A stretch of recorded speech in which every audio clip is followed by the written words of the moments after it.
السلام علیکم ورحمۃ اللہ وبرکاتہ۔ اصلاح معاشرہ کی بات ہو رہی ہے۔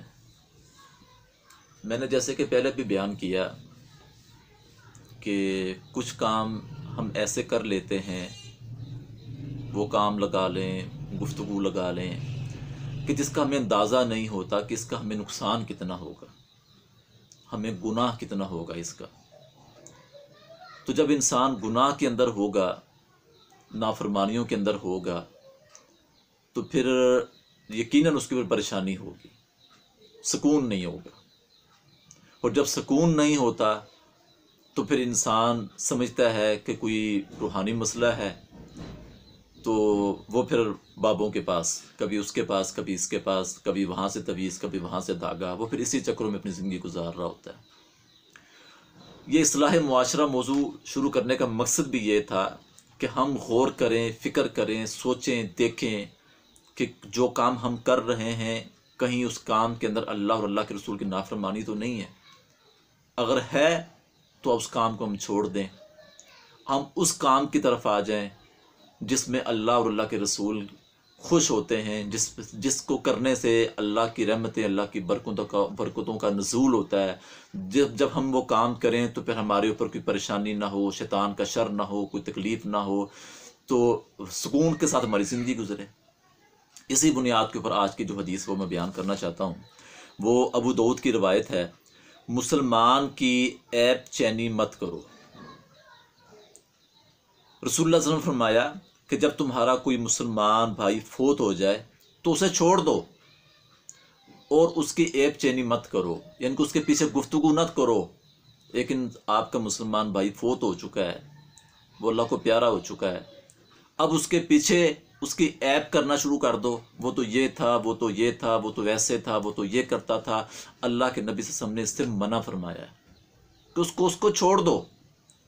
پھر دوسری روایت کے مطابق آپ صلی اللہ علیہ وسلم نے فرمایا جو وہ مرنے والے کے لیے خیر کا کلمہ کہو، اگر کہنا ہے تو مرنے والے کے لیے خیر کے کلمات کہو، اچھے الفاظ کہو، ورنہ خاموشی اختیار کر لو، کیونکہ وہ تو اپنے منزل کو پہنچ چکا ہے، وہ اپنے مقام کو پہنچ چکا ہے، تم کیوں گناہ گار ہو رہے ہو؟ تو اس لیے اکثر میں نے خود دیکھا بھی ہے، سنا بھی ہے، پھر میں نے ان کو پریشان ہوتے بھی دیکھا ہے، تو پھر میں نے اس لیے جو ہے نا وہ کوشش کی کہ چلے میں کوئی نہ کوئی حدیث کے ذریعے سے اصلاح معاشرہ کے اوپر بات کروں، تاکہ یہ جو ہمارے ٹرند چل چکا ہے، یا ہماری سوچوں کے اندر یہ بات آ چکی ہے کہ یہ معاملہ ہوا تو جادو ہو گیا، جنات ہو گئے، تو یہ معاملہ ہوا تو جادو جنات ہو گیا، اسی چکروں میں ہمیں ڈالا ہوا ہے۔ تو ہر کام کے اندر، ہر کام کے پیچھے جادو جنات کا ایشو نہیں ہے۔ بہت سے معاملات ایسے ہیں کہ جن کو کرنے کی وجہ سے ہم خود ان بیماریوں کا شکار ہو جاتے ہیں، پریشانیوں کا، ٹینشنوں کا، ٹھیک ہے۔ پھر ہمیں سمجھ نہیں آتی کہ ہم جائیں کس طرف۔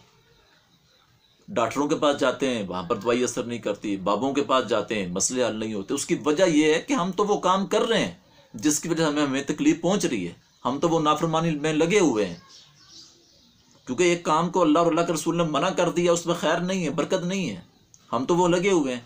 تو پھر کبھی ہم ڈاکٹروں کو کہتے ہیں، کبھی ہم بابوں کو کے پاس جا کر کہتے ہیں جی فرق نہیں پڑ رہا۔ فرق تب پڑے پہلی بات تو آپ کو بیماری نہیں ہے۔ اگر آپ سکون چاہتے ہیں تو پھر آپ سوچیں، سمجھیں، دیکھیں کیا کر رہا ہوں، کیا کر رہی ہوں، کیا بول رہا ہوں، کیا بول رہی ہوں، کس کے بارے میں میری کیا سوچ ہے، کیا گمان ہے۔